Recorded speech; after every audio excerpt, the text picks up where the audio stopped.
സ്വാഗതം. അപ്പോൾ ഇന്ന് ചെറിയൊരു വ്ളോഗാണ്. അതായത് നമ്മൾ ഫാമിലി ആയിട്ട് നമ്മളെല്ലാവരും കൂടെ പറശ്ശിനി മുത്തപ്പൻ്റെ അമ്പലത്തിൽ പോവാണ്. കണ്ണൂരുള്ള പറശ്ശിനി മുത്തപ്പൻ്റെ അമ്പലം അറിയാത്തവരായിട്ട് ആരും തന്നെ കാണില്ല എന്നാണ് എനിക്ക് തോന്നുന്നത്. കാരണം എല്ലാ ഭാഗങ്ങളിൽ നിന്നായിട്ട് ആൾക്കാർ ഇവിടെ വന്ന് തൊഴാറുള്ളതാണ്. അപ്പോൾ ഞങ്ങളുടെ വീട്ടിൽ നിന്ന് ഏകദേശം ഒരു 10-25 മിനിറ്റിൻ്റെ ദൂരം മാത്രമേ ഉള്ളൂ. അപ്പോൾ ഞങ്ങൾ 7 മണിയൊക്കെ ആകുമ്പോഴാണ് ഇറങ്ങിയത്. ഏകദേശം 7:20 ആയപ്പോൾ തന്നെ എത്തി. അപ്പോൾ ഞങ്ങൾക്ക് നാട്ടിൽ വന്നു കഴിഞ്ഞാൽ പോകേണ്ടതായ കുറച്ച് സ്ഥലങ്ങളിൽ ആദ്യമായിട്ട് തോന്നിയ സ്ഥലമാണ് നമ്മുടെ പറശ്ശിനി മുത്തപ്പൻ്റെ അമ്പലം. കാരണം ചെറുപ്പം തൊട്ട് നമ്മുടെ അമ്മയുടെ അച്ഛൻ്റെയൊക്കെ കയ്യും പിടിച്ച് വന്നൊരു ഓർമ്മയാണ് ഇവിടെ ഉള്ളത്. അന്നും ഇതുപോലുള്ള ഒരുപാട് കടകൾ അന്നും ഇന്നും എല്ലാം ഒരുപോലെ ഉണ്ട്, ഒന്നും മാറിയിട്ടില്ല. അപ്പോൾ ഈ കടകളിൽ നിന്നൊക്കെ സാധനങ്ങൾ വാങ്ങാൻ വാശി പിടിക്കുകയും ഒരുപാട് കളിപ്പാട്ടങ്ങളൊക്കെ ഞങ്ങൾക്ക് വാങ്ങിത്തരികയും ചെയ്തിട്ടുണ്ട്. ഞങ്ങളുടെ തലമുറകളായിട്ട് ഇതുപോലെ ഓർമ്മകളുള്ളൊരു സ്ഥലമാണ്. അപ്പം ഞങ്ങൾക്ക് ആദ്യമായിട്ട് പോകണം തോന്നിയ സ്ഥലവും ഇത് തന്നെയാണ്.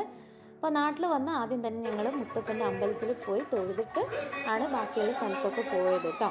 അപ്പോൾ ഇതാണ് നമ്മുടെ മുത്തപ്പൻ്റെ അമ്പലം. ഇവിടെ മെയിനായിട്ട് നമുക്ക് കയറി തൊഴുന്നതിന് മുമ്പായിട്ട് അല്ലെങ്കിൽ അതിനുശേഷം ഇവിടെ ഒരു പ്രസാദമുണ്ട്. അതായത് തേങ്ങാക്കൊത്തും പയറൊക്കെ ഇട്ടിട്ടുള്ള പ്രസാദം. ആ പ്രസാദ കൗണ്ടറാണ് കേട്ടോ റൈറ്റ് സൈഡിൽ കാണുന്നത്. അപ്പം നമുക്ക് അവിടെ കയറി ആദ്യം പ്രസാദം കഴിക്കാം. ഈ പ്രസാദം ഇതുപോലെ ഞാൻ പറഞ്ഞില്ലേ, പയറ് വേവിച്ചതും അതിനകത്ത് തേങ്ങ കൊത്തുണ്ടാവും. ഭയങ്കര ടേസ്റ്റാണ്. എന്താണെന്നറിയില്ല, ഭയങ്കര ടേസ്റ്റാണ്. ഇവിടുന്ന് ഇത് നമുക്ക് വാങ്ങി വീട്ടിലോട്ടും കൊണ്ടുപോകാം, അവിടെ ഇരുന്നും കഴിക്കാം, എല്ലാം ചെയ്യാം. ഞങ്ങൾ അവിടെ ഇരുന്ന് തന്നെ കഴിച്ചു. പിന്നെ ചായ ഉണ്ടാവും കേട്ടോ, നമുക്ക് ചായ കിട്ടും. പക്ഷേ നിർഭാഗ്യവശാൽ അന്ന് ഞങ്ങൾക്ക് ചായ കിട്ടിയില്ല. കാരണം എന്താ പറയുക, ഞങ്ങൾ എത്താൻ തന്നെ ഒരുപാട് ലേറ്റ് ആയിട്ടുണ്ടായിരുന്നു. 7:30 ആയിട്ടുണ്ടായിരുന്നല്ലോ. അപ്പോൾ ചായയൊക്കെ തീർന്നു എന്ന് അവർ പറഞ്ഞു. പക്ഷെ ആ ചായയും എന്താ പറയുക, ഒരു ഭയങ്കര ഫീലാണ് കേട്ടോ. നമുക്ക് പഴയ ഓർമ്മയിലൊക്കെ പോകും. ഞാൻ ഇപ്പോൾ എൻ്റെ മോളുടെ പ്രായമായപ്പം തൊട്ട് ആ ഒരു പ്രായം ഓർമ്മയില്ലെങ്കിൽ പോലും എന്താ പറയുക, എൻ്റെ ഓർമ്മ വെച്ച കാലം മുതലൊക്കെ ഇവിടെ വന്ന് ഇതുപോലെ ഇരുന്ന് ഇങ്ങനെ കഴിക്കുന്നതാണ്.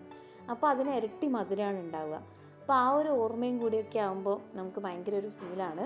അപ്പോൾ ഇവിടെ ഇരുന്ന് ഇങ്ങനെ പ്രസാദം കഴിക്കുക, എന്നിട്ട് ആ ചായയും കുടിക്കണം കേട്ടോ. ചായ ഭയങ്കര മിസ്സിങ് ആയിരുന്നു. ചായ ഫുൾ കാലിയായി.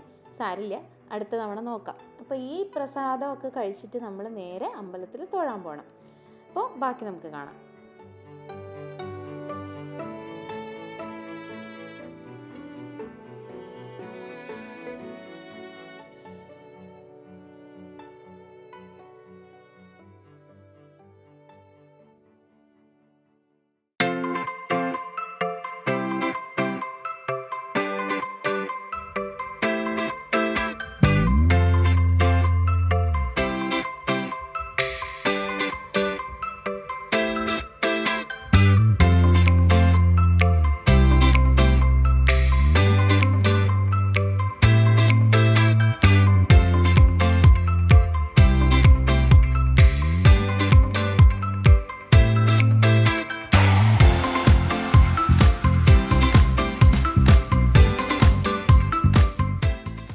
അമ്പലത്തിൻ്റെ ഉള്ളിൽ കർശനമായിട്ടും ഫോട്ടോഗ്രാഫിയും വീഡിയോഗ്രാഫിയും നിരോധിച്ചിരിക്കുകയാണ്. അതുകൊണ്ട് എനിക്ക് ഉള്ളിലുള്ള ക്ലിപ്സ് ഒന്നും എടുക്കാൻ പറ്റിയിട്ടില്ല.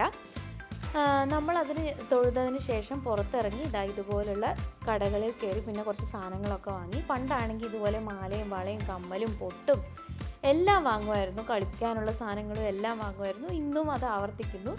അപ്പോൾ അതുപോലെ നമ്മൾ ഓരോ സാധനങ്ങളൊക്കെ നോക്കി കുറച്ച് സാധനങ്ങളൊക്കെ വാങ്ങിയിട്ടുണ്ട്.